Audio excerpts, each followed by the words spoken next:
live from the National News Studio, Sri Lanka.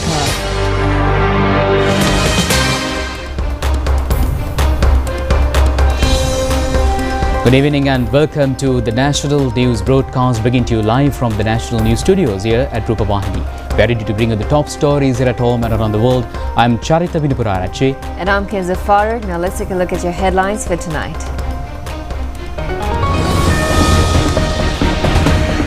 Kehel Badarapadme and other suspects taken into custody in Indonesia to be in the country within a few days. A special court to punish organized criminals. Notices issued to take up the revised petition of former Minister Rajitha Senaratne in court. The suspect who caused injuries to a police officer during a protest held at the Food Magistrates Court taken into custody. The strike by several SLTP trade unions ends in failure. Venerable Narampanave Anandathera is the new Anunayaka of the Asgiriya Mahavihara chapter. A forceful attack from Russia into Ukraine.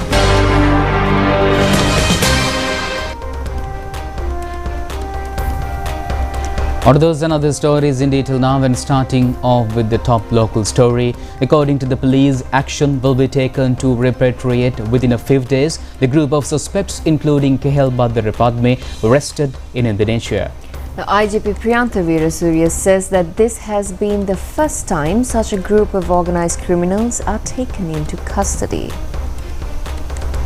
A group of members of organized crime gangs, such as the organized crime gang leader Manudinu Padmasiri Pereira alias Kehel Badarapadme and Commander Salintha, Panadure Nilanga, Bakho Saman and Thambili Lahiru have been taken into custody. Among the group arrested are the wife of Bakho Saman and a child. This operation has been implemented by Sri Lanka Police with the assistance of the International Police in coordination with the Indonesian security divisions by providing necessary information to the security agencies of that country. A number of allegations have been directed towards the group taken into custody, such as assassinations, drug trafficking, taking ransom, threatenings and a host of other crimes. It has been suspected that assassination of Sanjeeva Kumara Samararatna alias Ganemula Sanjeeva, a member of an organized crime gang on the 19th of February this year, has been conducted by Kehel Badarapadme. At the same time, Bakho Saman and Thambili Lahiru are suspected of assassinating Anuravidana Gamage alias Kajja and his two children on the 18th of February last year. IGP Priyantha Veerasurya said that 6 persons have been taken into custody and 5 out of them were under red warrants. Allegations have to be framed as separate persons since Sri Lanka Police cannot enact the law in a foreign country. The operation was conducted via the Sri Lankan Embassy in Indonesia with the assistance of the Interpol in coordination with the law enforcement agencies of that country. And meanwhile, Minister Ananda Vijayapala says that it has been planned to establish a special court in order to punish organized criminals. The minister expressed these views at a special media briefing held at the Government Information Department today. Minister of Public Security and Parliamentary Affairs Ananda Vijayapala said that following the establishment of the National People's Power Government, a political vision was set forth to uphold the rule of law and authority in the country. As a part of the vision, the government focused on strengthening the enforcement of laws against corruption, fraud and the misuse of financial systems. The government also ensured the independent and functional institutions responsible for upholding the law and were provided with the necessary environment to operate effectively. Over the past few months, there has been a noticeable increase in the activities of organized crime groups. Several incidents involving shooting between members of the groups have resulted in fatalities. It was emphasized repeatedly that controlling such activities was a critical priority. In addition to this, attention was drawn to the expanding issue of narcotics trafficking, particularly the widespread distribution of drugs across the country. The government has already taken steps to address these issues through comprehensive action plans. As part of the ongoing efforts, significant initiatives have been launched to combat organized crimes. Recently, a successful operation led by the Criminal Investigations Department in collaboration with the Indonesian police force resulted in the apprehension of several individuals linked to organized crime. This operation, which took place over 7 days, was also supported by the National Intelligence Service and the intelligence agencies within the country. These achievements as a direct result of the police force's growing independence from political influence, which has been a major focus on the present administration. It is important to note that the rise in criminal activities in previous years was often facilitated by political support for such networks. Since coming into power, the present government has worked towards eliminating the collaboration between politicians and criminal syndicates, effectively enacting the influence. As emphasized by the President, the government firmly believes that no one is above the law. The Director of the Criminal Investigation Department, Shania Besekaro, remarked the full freedom needed to control crimes given to the police has been a deciding factor which helped in making the process a success. The responsibility of it lies only with the Inspector General of Police. The police has been entrusted with the responsibility of taking actions against criminals under the leadership of supervision of the IGP. This has been the main factor behind the success of this operation. IGP Priyantha Veerasurya pointed out that there is no better opportunity than there were the Sri Lankan police who took action against these criminals. It has been implemented right now. The Sri Lanka police has built up a commendable coordination with foreign embassies and ambassadors also. The same trust has also been built up with the Interpol also.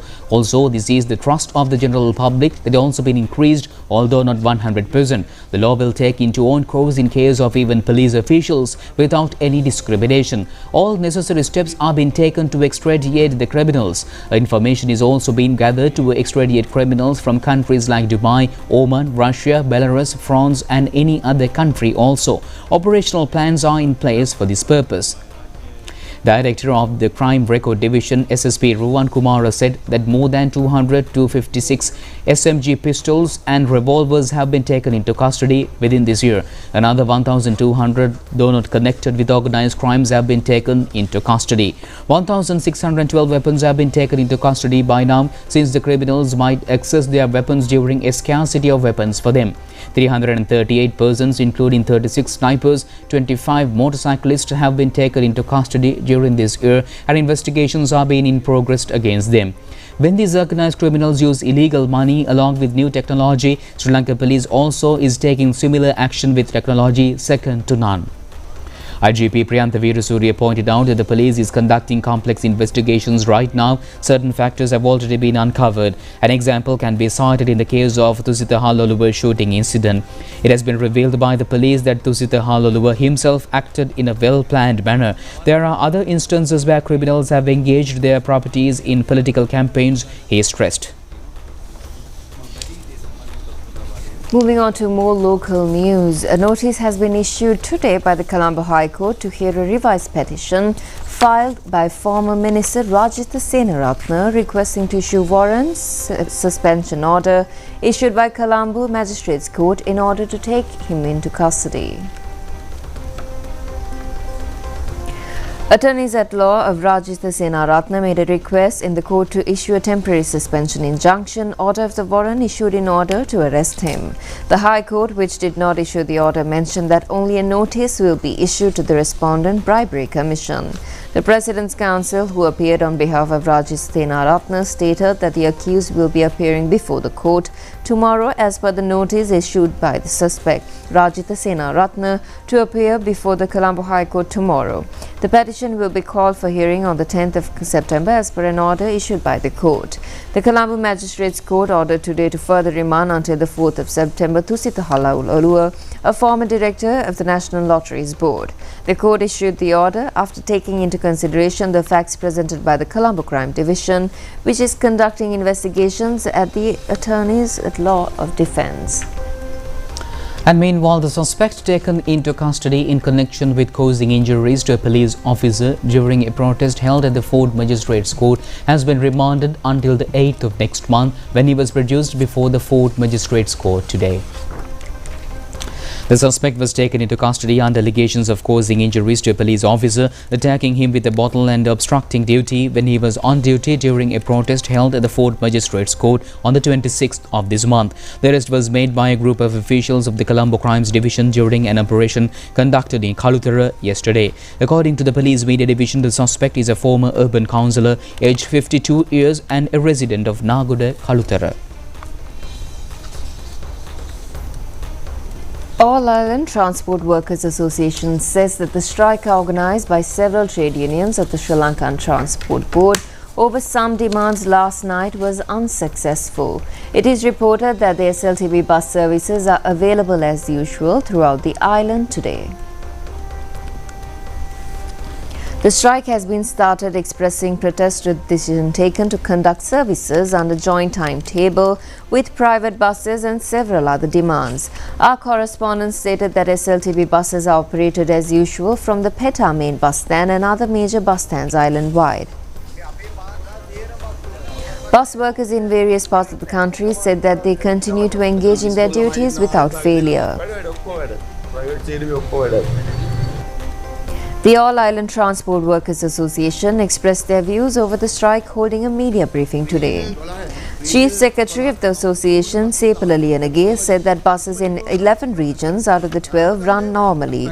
There is no problem in any parts of the island, including the Colombo district. This is merely a conspiring activity started by some trade unions to make the government inconvenience. Deputy Minister of Transport and Highways Prasanna Gunasena says that reporting to trade unions actions against the decision of running buses under joint timetable is totally unfair.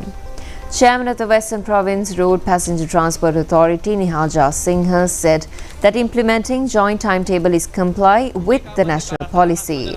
Deputy Minister Prasanna Gunasena said that under a joint timetable, buses should run at a designated time and complete the journey at a given period of time. It is monitored through GPS. It has already been implemented in Puttalam area. Earlier, the joint timetable system was implemented in the southern province. This is not a new move. Therefore, the strike cannot be justified. However, the government is ready to revise the timetables if they need a reason. The suspect of the Kuliapitia school van accident that caused death to 2 students and another person was arrested and produced before the courts today. The Kuliapitia Magistrate Court today ordered to remand the suspect until the 8th of next month. Sri Lanka is a country rampant with road accidents. People usually forget about the impact of one accident until the next accident recurs in a very short time. The Kuliapitia school van accident is a tragedy reported yesterday. 2 school vans and students and 1 person lost their lives in the accident. Another 6 students are undergoing treatments in hospitals. Bodies of the deceased students have been brought to the respective houses. Large crowds including school students are arriving at their houses to pay their last respects.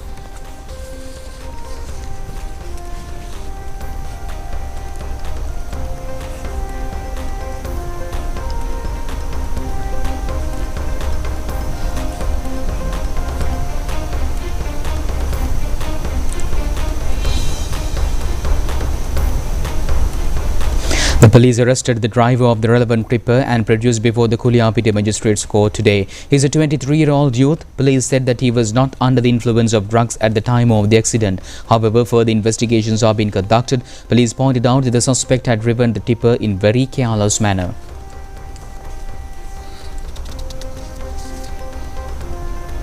Industries and enterprise development, together with the pre-budget discussion for the year 2026, was held yesterday at the Presidential Secretariat under the patronage of President Anura Kumara Dissanayake.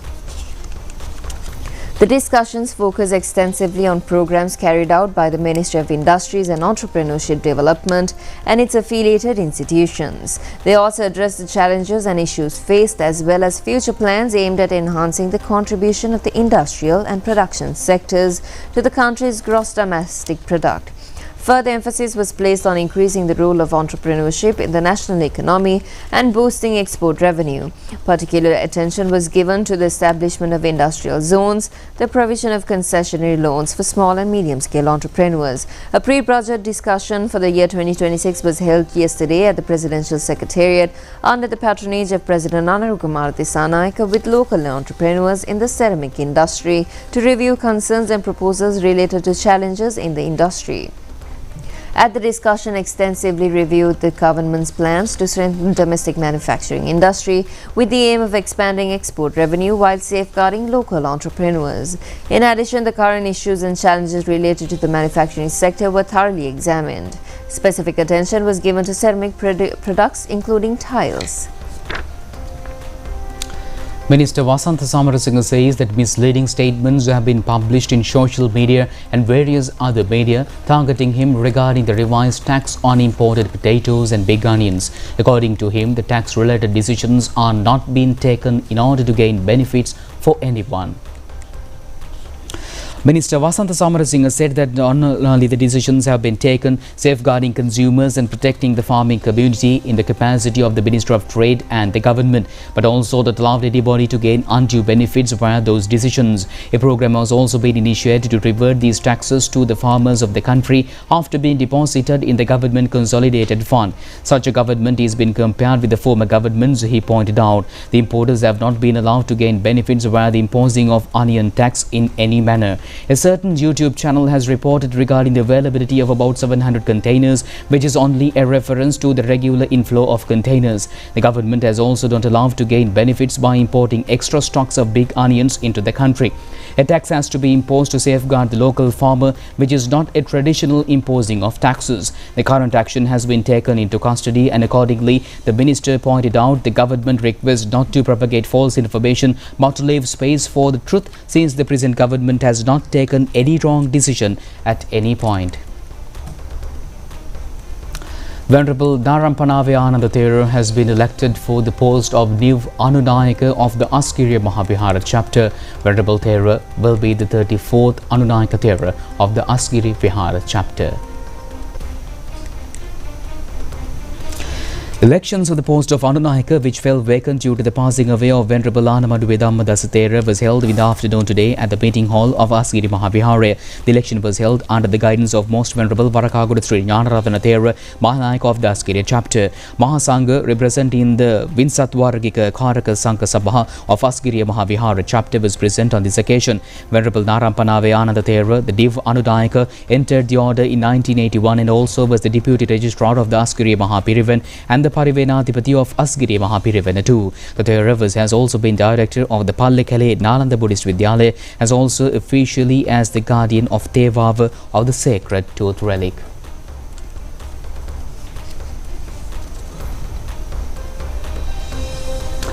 And we are moving to a news about the first animal hospital in Sri Lanka. In case of an animal is caught up with any disease, service of a veterinary surgeon is essential.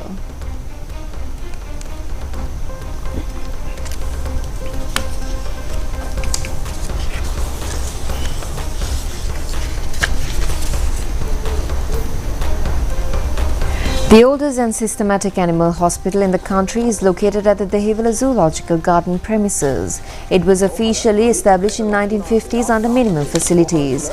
Director General of the National Zoological Department, Dr. Chandana Rajapaksha, said that the hospital modernized in 2017. It has cutting-edge technical facilities and anesthesia for animal surgeries. He said that the hospital has skilled and efficient staff.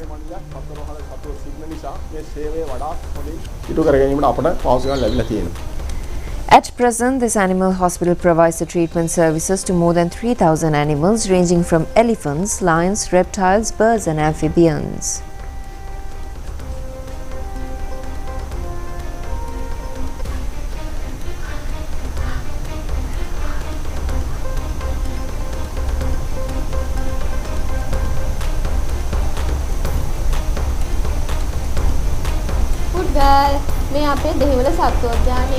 Staff member of the hospital said that this is the female sea lion having daily treatment for a wound.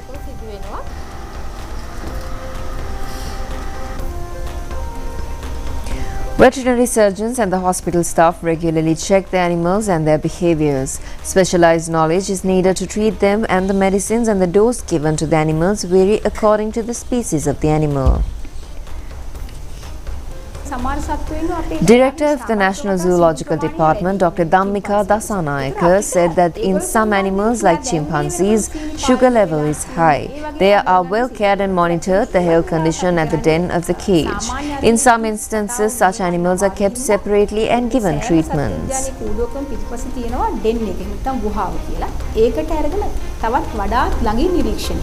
සමහර අවස්ථා තියෙනවා එහෙමත් අපිට අපහසුයි. අපිට තවත් දුරටත් මෙයා සම්බන්ධයෙන් අභ්‍යන්තරේම පරීක්ෂණයක් ලක් වෙන්න ඕනි කියලා. ඒතර ඒ වගේ අවස්ථාවලදී අපි රුධිර සාම්පල්, මලපහ සාම්පල්, එහෙම නැත්නම් සමේ රෝගයක් නම් ඒ සම්බන්ධ ස්කින් ස්ක්‍රේපින්ග්ස් ඒ වගේ දේවල් අපි ලබා ගන්නවා. Nutrition is an essential need in keeping the healthiness of animals. Therefore, the animal hospital maintains a special nutrition department. The animals are provided with especially prepared meals under the recommendation of the veterinary surgeons. Veterinary surgeon in charge of the department, Dr. Dinukake Sonadara, said that their diet is prepared considering the nutritional condition of each animal. Usually, an elephant needs a diet weighing 350 kilos. For carnivores, animals 5 to 5.5 meat is provided. Special diets will also be given to suit their health condition. Another significant service rendered by the animal hospital is identification of wild animal specimen for court proceedings. And meanwhile, the reconstruction work at the Katukaliyawa irrigational tank in Alahara, Polonnaruwa commenced today under the government's Vari Mahima Our Heritage program. A sum of 11.56 million rupees has been allocated for this project. This inauguration ceremony was held under the patronage of Minister K.D. Lalkantha. Farming community and freshwater fishermen in the area have faced immense difficulties since this tank remained in dilapidated condition and has not renovated for over 25 years. The reconstruction work is scheduled to be completed within 3 months.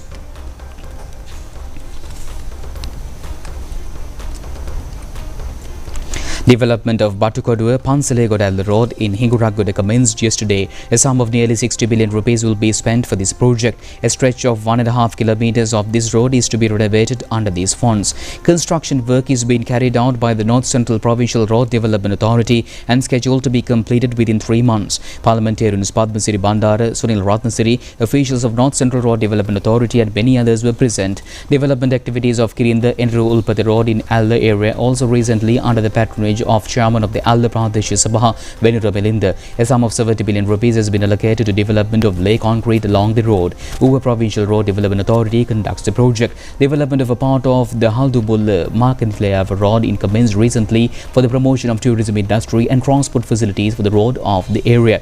The Uva Provincial Council has allocated a sum of 2 million rupees for the purpose. Parliamentarian Engineer Ravindra Bandara was also present at the inauguration. The project will be benefiting about 200 families in the area. The Ministry of Public Administration, Provincial Councils and Local Government has decided to declare a tidy week to dispose unnecessary items piled up in each public institution. This program is scheduled to be implemented from the 1st to the 4th of September in line with Clean Sri Lanka National Initiative. Secretary to the Ministry of Public Administration, Provincial Councils and Local Government, S. Aloka Bandara, said that some items and equipment become dilapidated in the long run. Therefore, such items should be replaced with new machines and equipment. However, dilapidated items cannot be disposed at our own will. A special circular has been issued under the Clean Sri Lanka initiative targeting the disposal of scraps and to maintain properly. This process cannot be fully implemented within the public service in a week or two. There is an audit management committee meeting is held once in each quarter. According to the new circular, attention should be focused to the scrap disposal process in this meeting. Prime Minister Dr. Hanani Amarasuri stated that every woman and a girl must be able to live with dignity, to be safe and to contribute fully for the well-being of the country. She made these remarks participating at the Policy and Research Forum hosted by the United Nations Population Fund. The theme of the forum was unlocking the gender-divided driving policy change through the knowledge. The Prime Minister highlighted the unpaid care where it falls disproportionately on women, which eventually led to an imbalance in raising participation and enabling women to balance work and caregiving is essential for national progress. During the event, 4 landmark reports were officially presented to the Prime Minister that provide policymakers, researchers and civil society with critical evidence and policy recommendations to address persistent gender inequalities and emerging, challenging and Sri Lanka create a more inclusive and equitable society. As I have often said, gender equality is not a women's issue. It is a societal imperative rooted in democracy itself. Every woman and child should live with dignity, be safe, and be able to participate fully in our nation's life. When this is achieved, the whole country advances. We are all the better for it. I speak not only as Prime Minister, but as a woman who has worked in academia, activism, and politics. I know that opportunities are not always equal and standards are not always applied fairly. Yet, every time a woman breaks through barriers, families grow stronger, businesses thrive, communities prosper, and nations grow. That is the gender dividend in real human terms. For the government, the gender dividend means recognizing, and I should say valuing, women's unpaid contributions and treating their participation as central to labor supply, productivity, revenues, innovation, and resilience. This is why we need to move from aspirations to law and from law and policy to action. The Embassy of Indonesia in Colombo hosted a reception yesterday to commemorate the 80th Independence Day of Indonesia. The event brought together senior Sri Lankan political leaders, diplomats and members of Colombo's cultural community. The evening featured traditional Indonesian performances that showcased the country's rich cultural heritage. The reception highlighted Indonesia's journey since gaining independence on the 17th of August 1945, while also celebrating the friendship and diplomatic ties between the two countries. The event was graced by Minister of Rural Development, Social Security and Community Empowerment, Dr. Upali Pannilage, who was received by Indonesian Ambassador Dewi Gustina Tobing. Senior officials, diplomats and cultural representatives were also present at the event.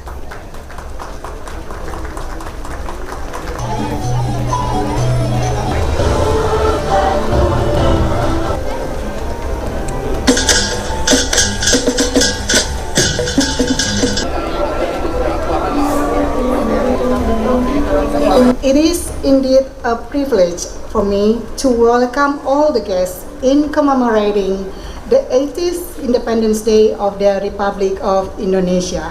I would like to express my appreciation and gratitude to the government of Sri Lanka. Greetings to President of Sri Lanka, His Excellency Anura Kumara Dissanayake, and the people of Sri Lanka. From President of the Republic of Indonesia, Prabowo Subianto, and people of Indonesia. Allow me to reaffirm Indonesia's commitment and unwavering commitment to stand with Sri Lanka. We are united by shared history, shared values, and a shared vision for the future. Let us continue to work together for peace, prosperity, and mutual respect. It's a great honor and privilege to represent the government of Sri Lanka at this reception to celebrate the 80th anniversary of the independence of the Republic of Indonesia. On behalf of the government of Sri Lanka, I wish to extend to the government and the people of Indonesia our warmest congratulations and sincere best wishes on this momentous occasion. Indonesians' journey to independence stands as a remarkable testament to resilience, bravery and courage. It reminds us steadfast determination in the face of adversity defines the legacy of a nation, a legacy and inspires future generations. This spirit resonates strongly with the people of Sri Lanka, who to have worked a similar path of resilience. Excellencies, ladies and gentlemen. Coming up is foreign news after the short break.